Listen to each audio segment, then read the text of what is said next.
Señores, estamos de regreso y aprovechamos para dar la bienvenida. Agradecer primero la sintonía de todos los que permanecen ahí en CDN Radio por los 92.5 FM para el Gran Santo Domingo, zona sur y este.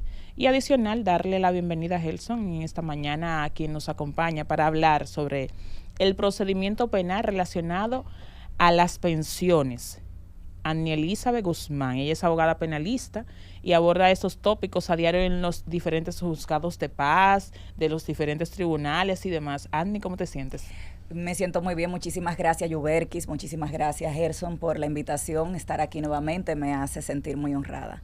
Gracias a todos también por la sintonía. La honra es nuestra con tu presencia. Y no te creas, vamos a entrar de una vez en materia. Sí, Vamos allá. sí, estoy friendo y comiendo. Vamos allá. Annie, la gente muy a menudo puede tener la duda de cómo se da todo esto de lo que son las pensiones, dado que, según las estadísticas del año pasado, los divorcios aumentaron. Y todos los años han venido en aumento. Producto de los divorcios, entonces las familias se separan y probablemente fruto de lo que fue ese matrimonio quedan hijos.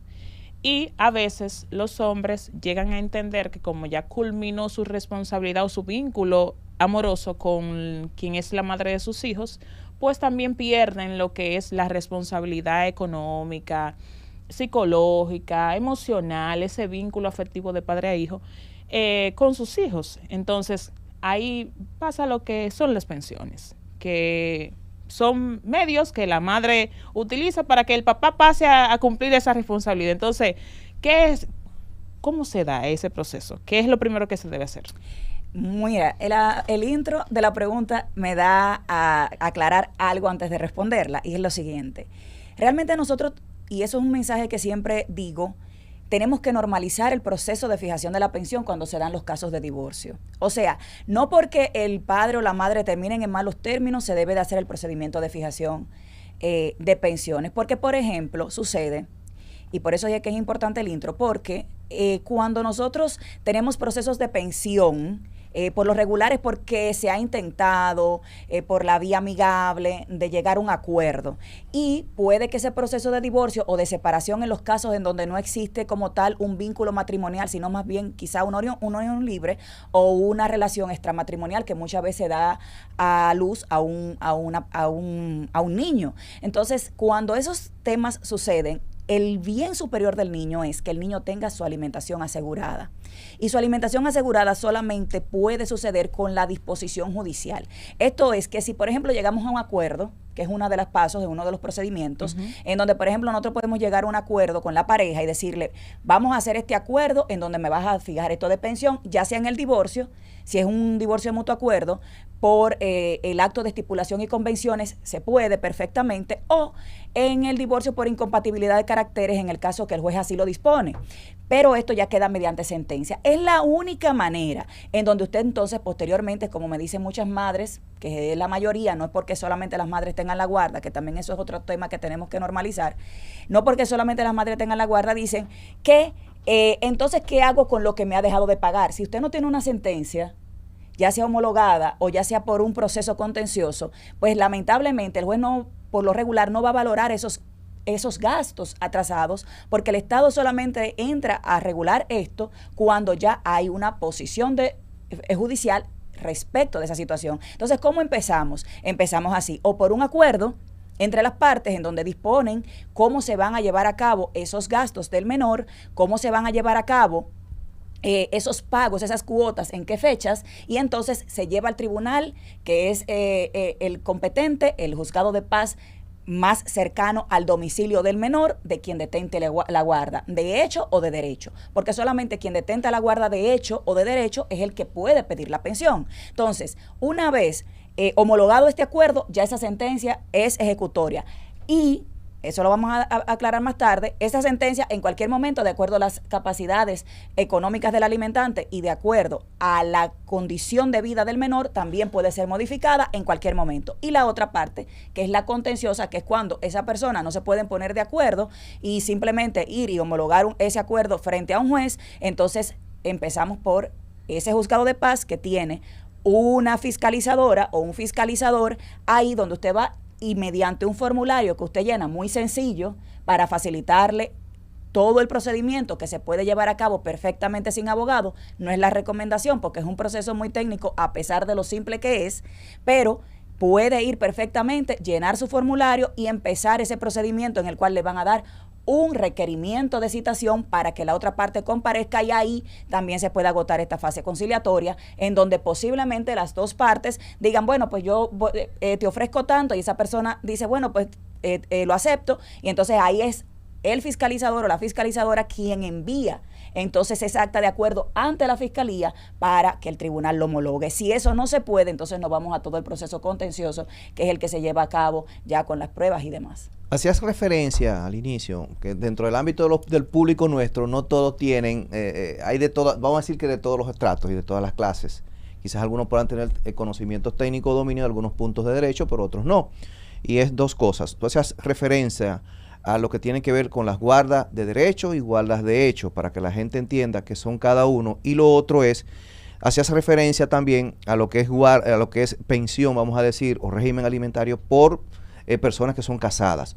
Pero en los casos, por ejemplo, que son parejas convivientes, que tienen una relación, vamos a decir, que informar o producto de una relación consensual hubo un hijo y no están juntos, ¿cuál sería el proceso entonces en eso? Es el mismo, porque aquí no importa la pareja, el tipo de vínculo que exista, lo que importa es el niño o la niña. Entonces, independientemente si esa relación se dio de una manera en el espectro de un matrimonio o se dio fuera de él o en cualquier circunstancia, el legislador dijo, a mí no me interesa cómo ese niño llegó al mundo. A mí lo que me interesa es que ese niño tenga condiciones de vida aseguradas para que pueda recibir alimentos, educación, recreación, deporte y todo lo que contribuya a su desarrollo integral. Entonces, en ese sentido, no hay una discriminación de la norma para poder otorgarle el derecho a ese menor. Porque los niños, incluso en el caso del matrimonio, no se divorcian. Entonces, al legislador tampoco le importa cómo ustedes dividan los bienes para que entonces el niño reciba más o menos pensión, que es lo que muchas veces piensa. No, yo le dejé la casa.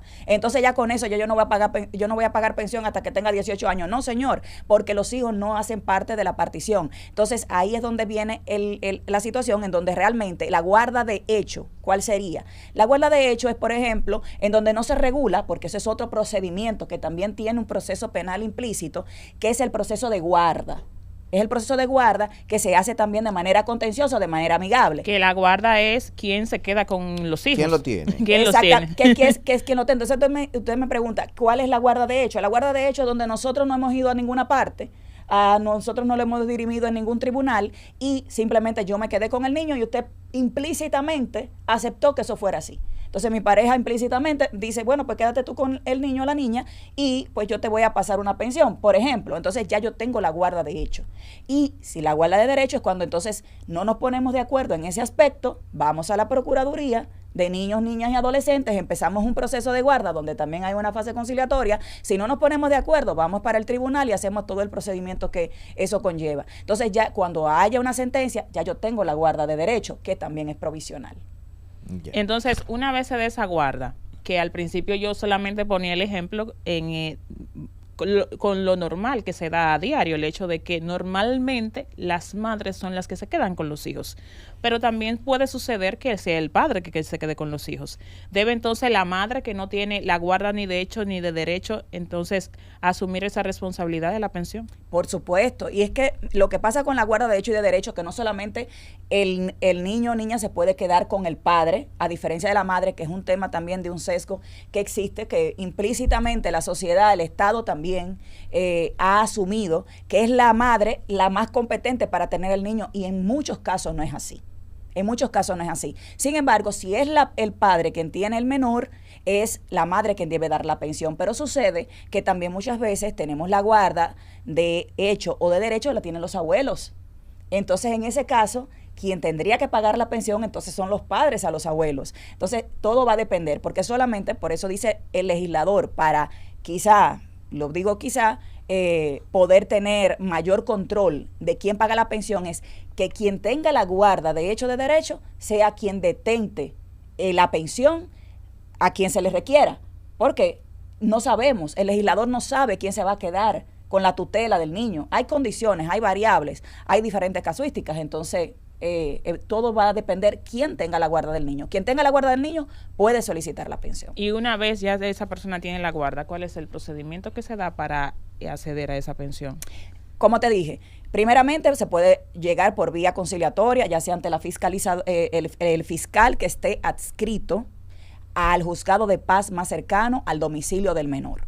A través de esa conciliación se puede llevar entonces ese acuerdo llegado en fiscalía ante el tribunal. Entonces el tribunal lo homologa. Ese es un procedimiento. El otro es que probablemente también cuando no se llegue a ese acuerdo, entonces la fiscalizadora, el fiscalizador levanta acta de no acuerdo. Si esa persona no asiste también, estando debidamente citada, entonces se levanta esa acta de que no compareció.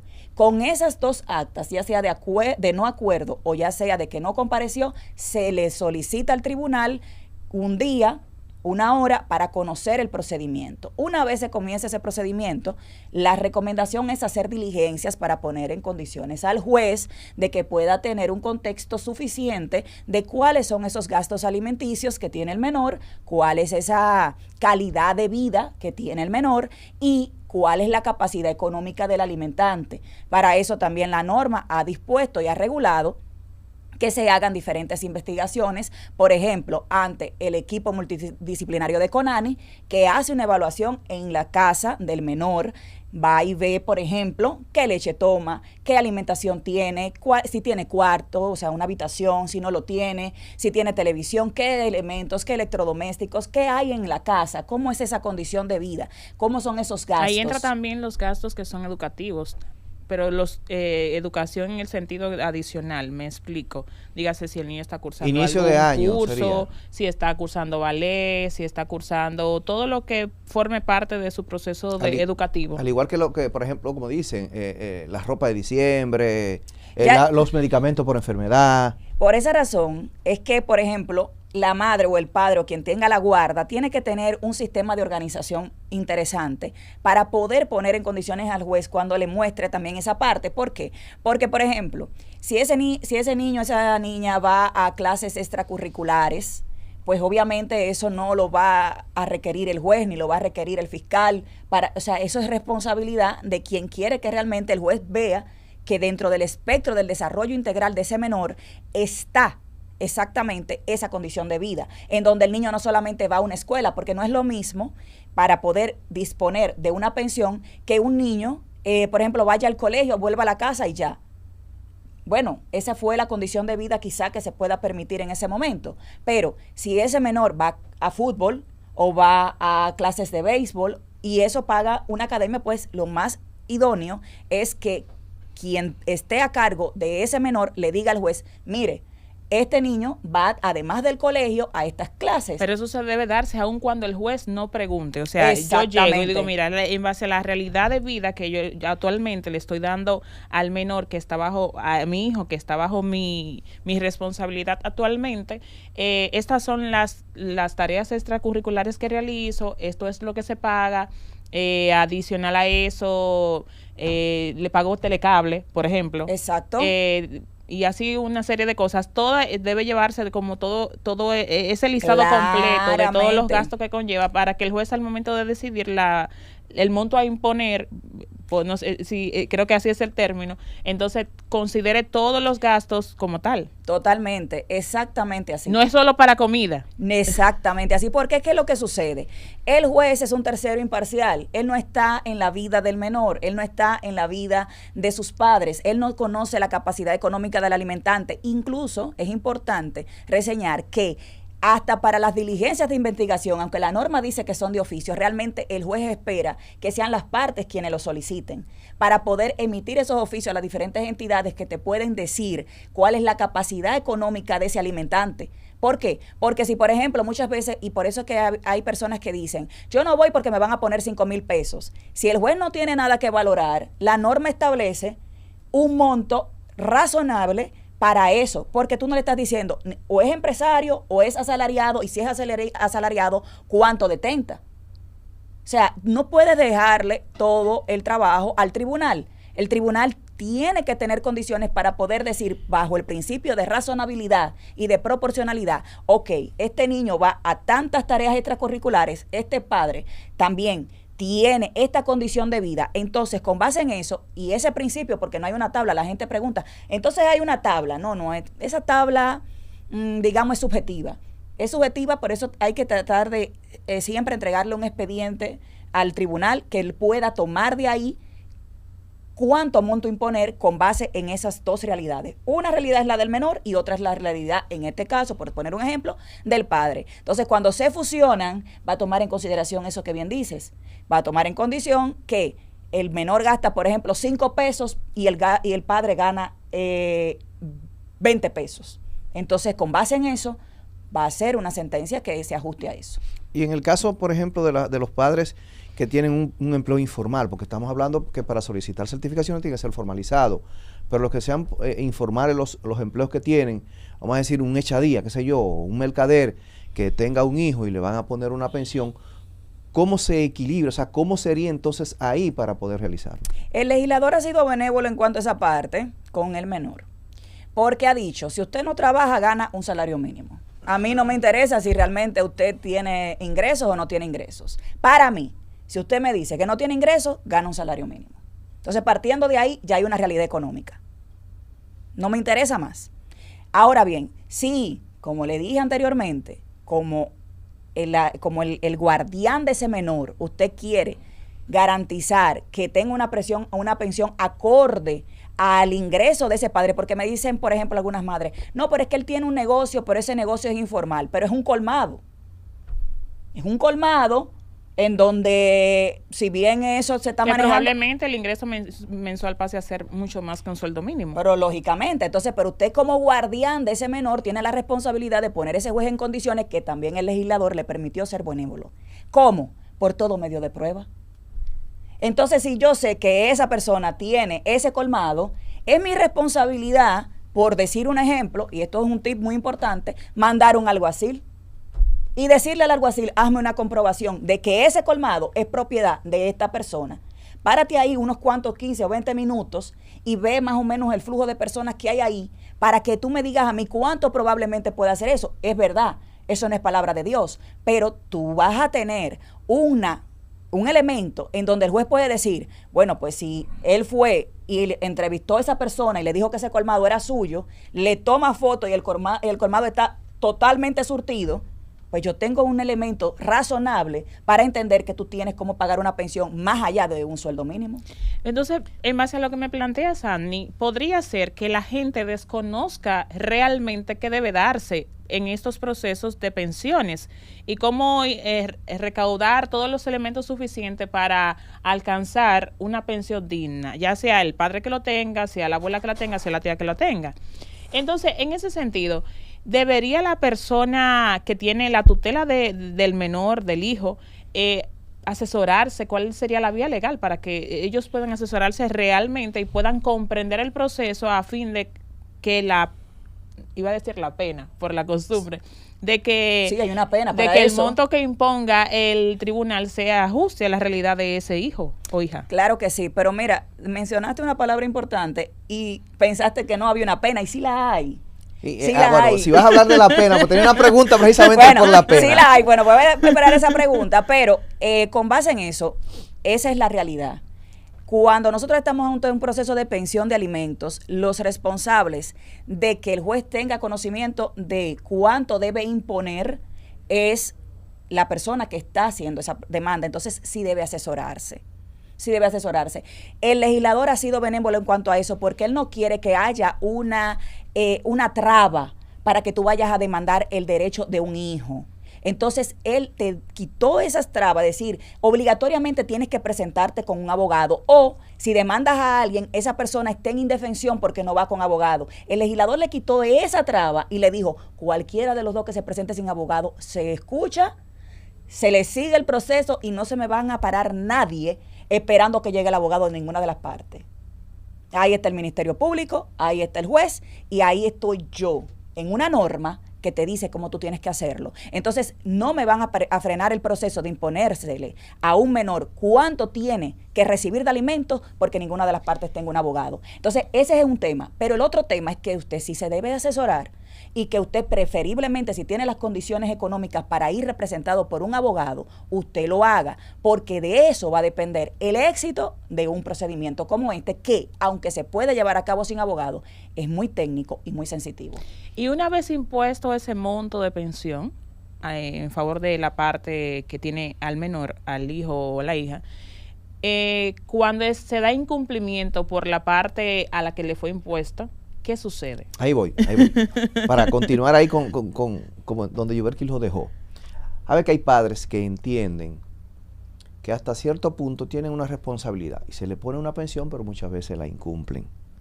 En el ámbito en que los padres, por ejemplo, pagan, pero hay algunos que se hacen los sinvergüenza y dejan de pagarla. Pero está otro, que hay algunos que entienden que porque se queden sin empleo, ya no tienen esa obligación que tenían ante una pensión que se le haya interpuesto por un tribunal. Entonces, ¿cuál es la suerte que corren ellos? O la cárcel. Inmediatamente deja de cumplir con la sentencia, le corre el riesgo de la cárcel. ¿Y qué deben hacer para salir? Pagar. Pagar. Entonces, mira cómo esto es interesante, para fusionar un poco las dos inquietudes. Cuando estamos ante un procedimiento de pensión, hay dos formas de imponer la pena. Por lo regular, en el proceso, como el interés superior del niño es el que se impone para la valoración de las pruebas y el tribunal, de lo que debe de imponer, hay en ocasiones donde, por ejemplo, porque como le digo, es un proceso muy, digamos, sencillo, es un proceso sencillo, técnico, pero sencillo, en donde, por ejemplo, el juez valora, si tú tienes una pensión o ese padre está pagando una pensión que no se la ha impuesto nadie, pero se ve y se demuestra, porque el incumplimiento es que tú no estás aportando nada, ¿no?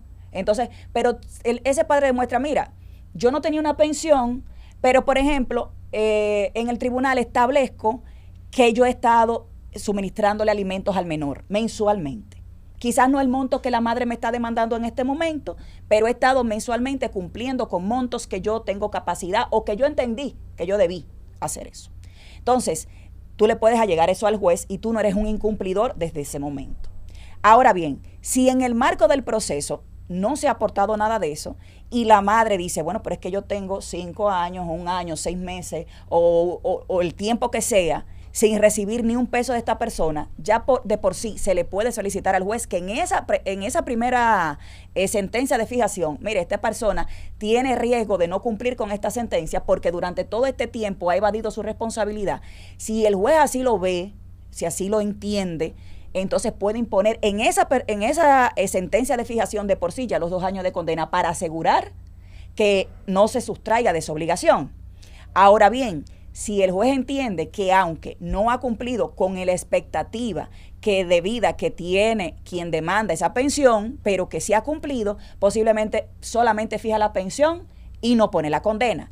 Y espera a que esa persona deje de cumplir con la condena para que entonces se solicite el incumplimiento. Y en el incumplimiento, que es otro procedimiento, entonces ahí sí le impone los 2 años de pensión. Esas son las dos maneras de poner los 2 años de pensión, que son 2 años de pensión, de 2 años de prisión correccionales. ¿Y esa prisión pasa a ser suspendida o realmente va a la cárcel la persona? Claro, esa prisión es en principio. Por ejemplo, cuando se fija la pensión, si se impone ahí mismo los 2 años de condena, es suspendida porque todavía no ha pasado el evento. O sea, el juez solamente está previniendo que no suceda. O en el caso, por ejemplo, del incumplimiento, cuando él impone, hay también un monto de todo lo que ha dejado de pagar desde que se impuso, se fijó la sentencia, se fijó el monto, todo lo que no puede demostrar que pagó, entonces saca esa cuenta y dice, usted debe tanto. Y se le imponen 2 años de pensión. El juez espera que después de que esa sentencia, si se da ahí, ya quedó notificada, pero también posteriormente por un tema procesal, uno se la notifica y en 10 días eso es ejecutorio, no obstante cualquier recurso. Usted se puede ir para apelación y usted puede ir a casación y esa sentencia sigue ahí y esos montos siguen corriendo y esa sentencia se puede ejecutar con la prisión. Entonces, ¿qué sucede ahí? Ya cuando tienes esa condena, eso es una orden de arresto implícita. Solamente que usted no puede ir a arrestar con esa sentencia. Usted tiene que ir donde el fiscal y decirle, mira, aquí está los 2 años de condena. Y con estos 2 años de condena, aún así, él no ha pagado. Esos 2 años de prisión son correccionales. ¿Por qué? Porque una vez esa persona es arrestada, si esa persona paga, ya puede irse para su casa. Entonces, ese es el procedimiento. O sea, inmediatamente están los 2 años de condena, inmediatamente esa persona sigue incumpliendo o no cumple, porque puede ser que sea una persona que a partir del incumplimiento no cumple. Entonces, ahí ya está apoderado inmediatamente el fiscal mismo que conoció el caso o el de la demarcación donde el menor vive, porque ¿qué pasa?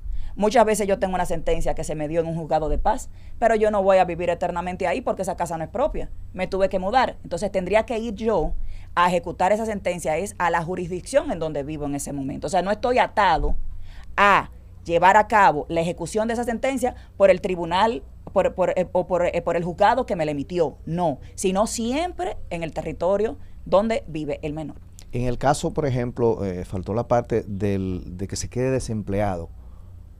No importa. Siguen las obligaciones, tiene que seguir cumpliendo, o tiene esa persona que ir a notificar al tribunal, mira, tú me pusiste 15,000 de pensión, pero yo tenía un trabajo X, ahora yo no tengo un trabajo formal, tengo que chiripear. Entonces, el monto quizás que me puso el tribunal para esa época es muy excesivo para lo que yo hoy pudiera conseguir. ¿Qué tendría que hacer la persona en esa circunstancia? Eso es una pregunta muy interesante, porque esa situación es la que hace que toda sentencia de pensión sea provisional. Cuando nosotros, por ejemplo, tenemos una sentencia, o sea, una persona tiene una sentencia, queda desempleado, no es que de manera automática ya la pensión que está se quedó sin efecto, no. Esa persona, para poder cambiar eso, debe de hacer una demanda en reducción de pensión. Porque dice la norma que cuando las condiciones de vida del menor cambian y la capacidad del alimentante cambia, se puede pedir o el incremento o la reducción. Entonces, si el padre que se ve en esa circunstancia, en donde en un momento determinado era gerente de una empresa, y tenía un sueldo de 100,000 pesos y de momento ya no tiene ese ingreso de los 100,000 pesos, sino que tiene un ingreso que es variable, que no se sabe, que es del día a día, tal vez como mucho en el mes tiene 20,000 pesos. Entonces tiene que realmente ir al tribunal y decirle al tribunal, mire, yo estoy demandando en reducción porque mi condición económica cambió. Ani, enriquecidos con toda esta información que nos ha dado en la mañana de hoy, lamentablemente tenemos que despedir este programa. Y rápido que pasó el tiempo. Agradecidos de toda esta información valiosa que nos ha traído a nosotros y a todos los que han mantenido, yo sé, la sintonía ahí en los 92.5 FM para el Gran Santo Domingo, zona sur y este. Llegamos al final y nos veremos en Gelson. Será pues entonces el próximo sábado, donde estaremos con una entrega más de su espacio La Voz de la Fiscalía. Continúen en sintonía con CDN Radio. Feliz resto del día. Por CDN 92.5 hemos presentado La Voz de la Fiscalía.